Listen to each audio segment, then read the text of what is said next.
In 2011, WikiLeaks published an email conversation between then US Secretary of State Hillary Clinton and one of her advisors.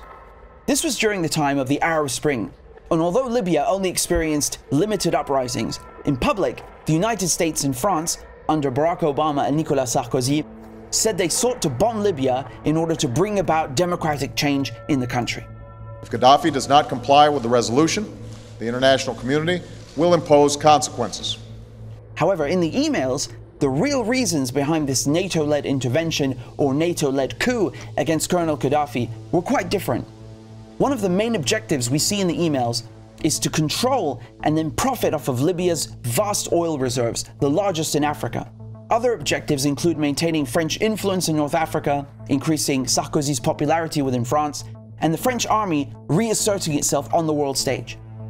Gaddafi had transformed Libya into a successful country with free healthcare, education, and a high standard of living. He believed in Pan-Arabism and Pan-Africanism, and he sought to unite the African continent under a single currency known as the golden dinar. He wanted African countries to sell their resources exclusively in this common currency, and he planned to use Libya's reserves of gold and silver to that effect. In the Clinton emails, we see that this presented a major concern for France, which maintained control of its former colonies through what is known as the CFA franc, commonly referred to as a neo-colonial currency. This currency is minted in France, and yet 14 African countries still use it to this day. Libya signed the multi-billion euro arms agreement that Gaddafi would later fail to honor. He also proposed the idea of a Pan-African currency no longer backed by the French treasury, another challenge to France's influence in Africa. Gaddafi's plan to provide an alternative to the CFA franc was, quote, one of the factors that influenced President Nicolas Sarkozy's decision to commit France to the attack on Libya. This email still has relevance to this day, as Libya never recovered from NATO's attack, and more countries have followed in Gaddafi's footsteps, rejecting neocolonialism, particularly in former French colonies, such as Burkina Faso, Mali, Chad, and most recently, Niger, which expelled French forces just a few months ago.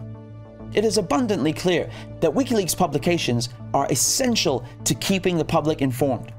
They expose the lies that politicians often tell in the West when waging wars against Afghanistan, Iraq, Syria, Palestine, and in this case, Libya.